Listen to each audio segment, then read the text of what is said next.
Vamos agora à entrevista do dia com Denise Campos de Toledo. E nós vamos falar sobre os objetivos das manifestações convocadas agora para o próximo domingo em todo o país. Eu converso com a Adelaide Oliveira, líder nacional e porta-voz do Vem Pra Rua, e com o Rubinho Nunes, que é advogado e coordenador nacional do MBL, Movimento Brasil Livre. Boa noite para vocês. Boa noite, um prazer estar aqui.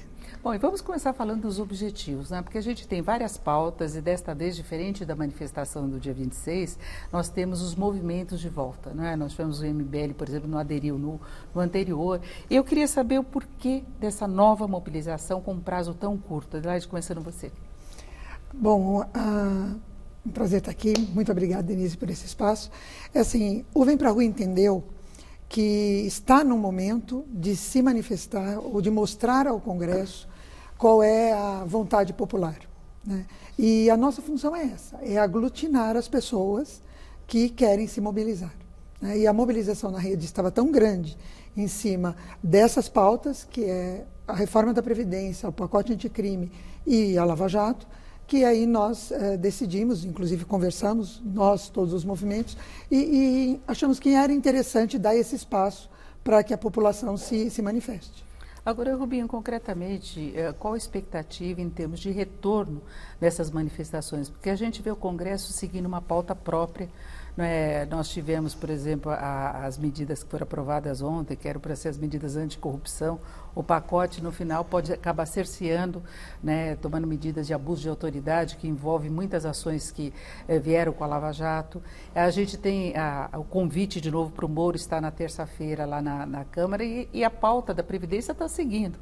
Então, pode haver alguma interferência? Tem essa expectativa? Denise, boa noite, antes de mais nada.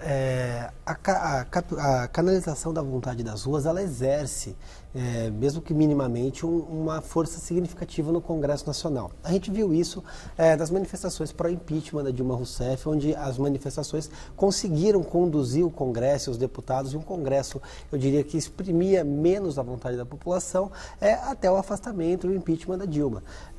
Nesse momento, a pauta primordial que a gente tem é a defesa da Lava Jato. A gente sabe que a Lava Jato passa por um momento de turbulência, e as pessoas nas ruas nesse domingo é muito importante para demonstrar que a operação, que tem um caráter muito importante no combate à corrupção, no resgate da confiança da população no judiciário, para demonstrar esse apoio à operação e a investidas que eventualmente ocorram contra a Lava Jato. A reforma da Previdência, apesar de estar caminhando, ela está sendo empurrada a ladeira acima por deputados como Kim Kataguiri, que defendem de forma ferrenha a reforma. Só que a gente sabe que existe uma força dentro do Congresso, feita pela oposição, por alguns deputados mais irresponsáveis, que trabalham com a contra-informação, trabalhando na base e tentando não aprovar a reforma. E existe ainda a possibilidade de alterações no texto, como a retirada da capitalização da reforma, que é muito importante.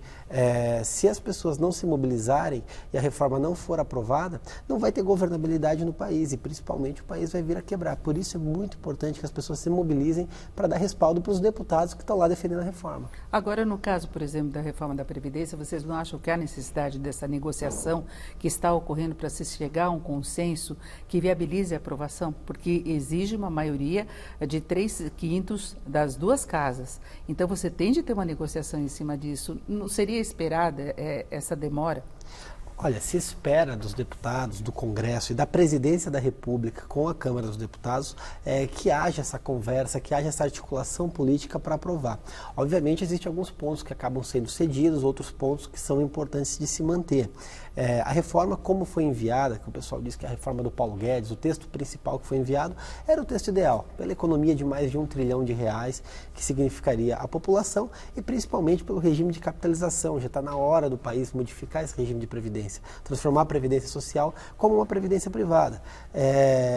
E por mais que tenha que se ter a negociação, tem que se manter a matriz, a espinha dorsal da previdência, que é a economia. Hoje fala-se numa economia ali de R$860 bilhões. É uma economia pequena, perto do valor superior a R$1 trilhão, que estava sendo proposto pelo Paulo Guedes. A gente está falando aí de pelo menos 140 bilhões de reais retirados porque deputados querem ceder a interesses de algumas corporações, de corporativistas, como tirar funcionários públicos, tirar municípios e estados, aí outro quer tirar os oficiais de justiça, tirar os professores, e isso acaba fatiando a reforma até que ela chegue num ponto que ela se torna inviável. Por isso que é importante as pessoas defenderem, e principalmente para manter a isonomia na reforma.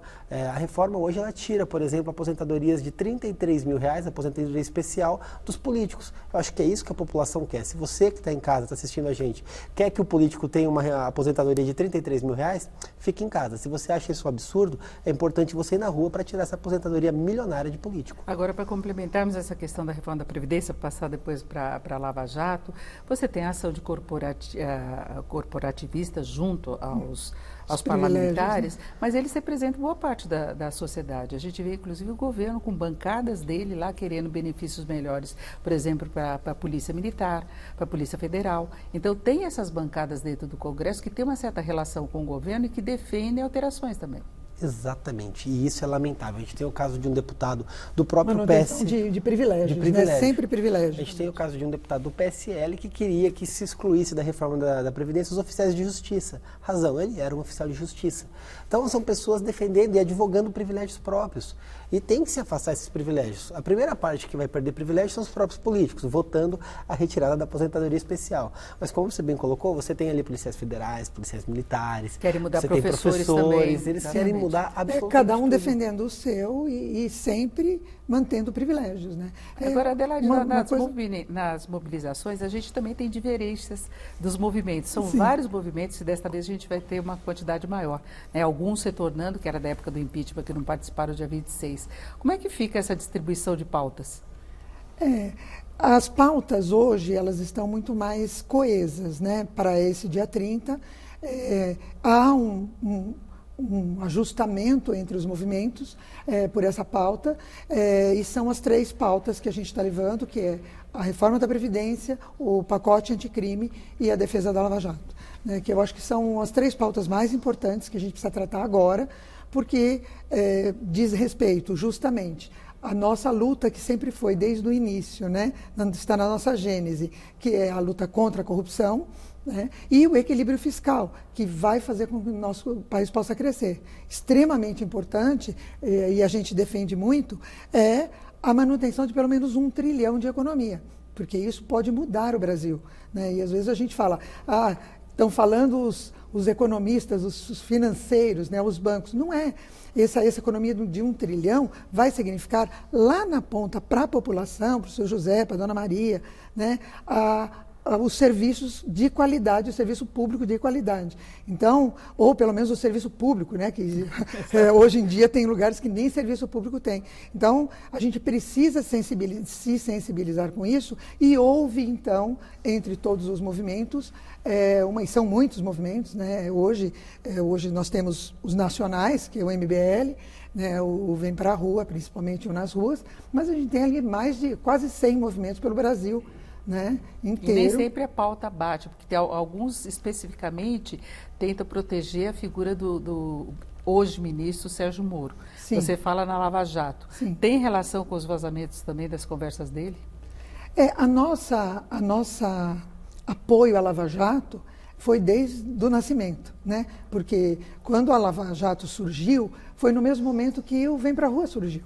Então a gente surgiu lutando contra a corrupção, a gente surgiu indignado com o então Petrolão, né, que logo se tornou Lava Jato. Então foi um encontro feliz ali, né, do movimento da sociedade, do movimento do próprio Ministério Público e Polícia Federal e tudo mais, que empurrou toda essa onda de combate à corrupção.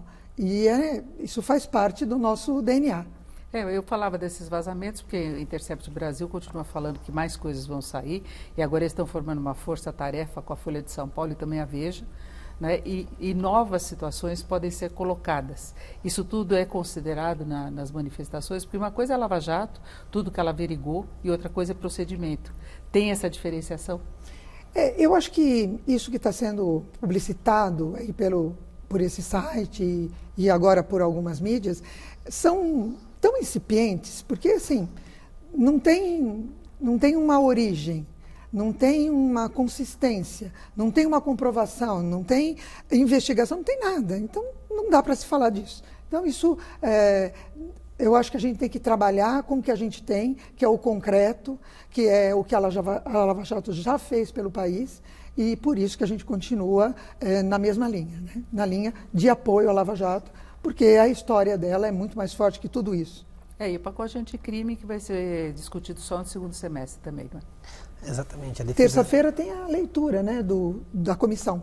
Não, isso é a reforma da Previdência, né? Não. Agora a discussão mesmo... O pacote também. Terça-feira eles vão ler o primeiro relatório da comissão formada entre os senadores e deputados. É que o Rodrigo Maia já deixou mais claro para o segundo semestre, que ele falou que o governo não quis urgência, né? Então a prioridade é a reforma da Previdência, mas tem essa pressão também dos movimentos. Né? Exatamente. O pacote anticrime ele é muito importante, só que pela prioridade da reforma da Previdência, a reforma acabou canalizando toda a mídia, toda a atenção para ela.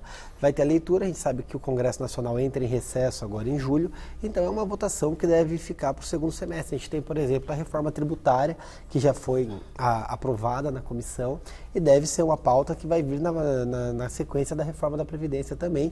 Uma reforma que é importante acontecer para reduzir impostos, unificar impostos e diminuir a carga tributária da população. Agora, qual a adesão que vocês estão esperando para as manifestações desse domingo, uma adesão maior? Como é que é a coordenação nacional dos movimentos? Então, eu acredito que no próximo domingo a gente vai ter uma grande adesão. Nas redes sociais a gente está vendo muita divulgação, as pessoas estão comentando, estão dizendo que vão para a rua no domingo, porque são pautas de interesse comum, são pautas objetivas e são pautas necessárias. Acho que pela primeira vez a gente vê a população se organizando em prol da reforma da Previdência, o que é uma evolução muito grande em termos de país e que mostra a evolução da consciência da população como um todo. A nossa própria democracia, né? Exatamente.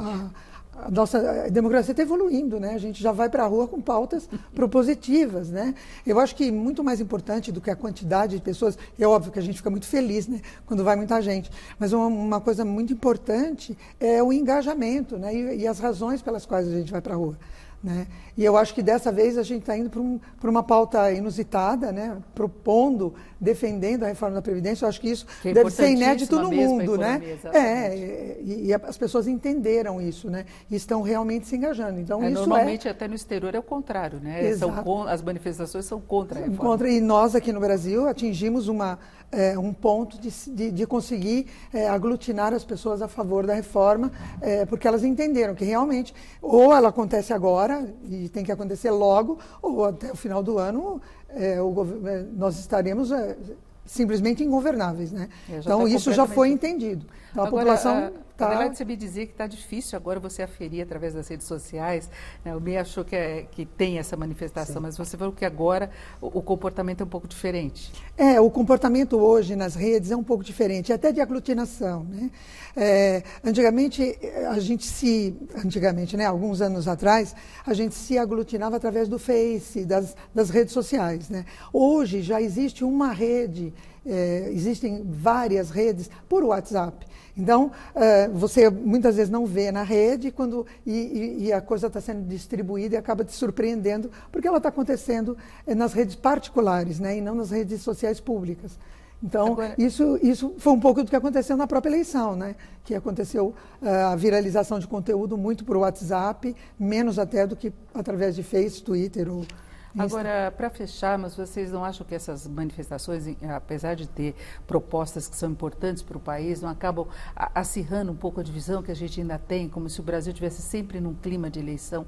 Não acaba levando um pouco nessa situação um discurso político meio divisório? Quando as pautas acabam sendo personificadas, ou seja, você envolve a pauta a ser discutida em forma de uma pessoa, você mantém o clima político. Agora, a participação da população na política de forma ativa, seja pelo debate, seja pela discussão, seja por se manifestar propriamente dito, como a gente propõe no próximo domingo, isso é extremamente democrático e imprescindível para a evolução da democracia, para a evolução do debate. Por isso que nós propomos a mobilização por pautas. O movimento, mesmo o MBL, MBL ele não se personifica em um dos coordenadores. A gente tem aí diversos coordenadores e não há uma pessoa única que tem aquela personalidade.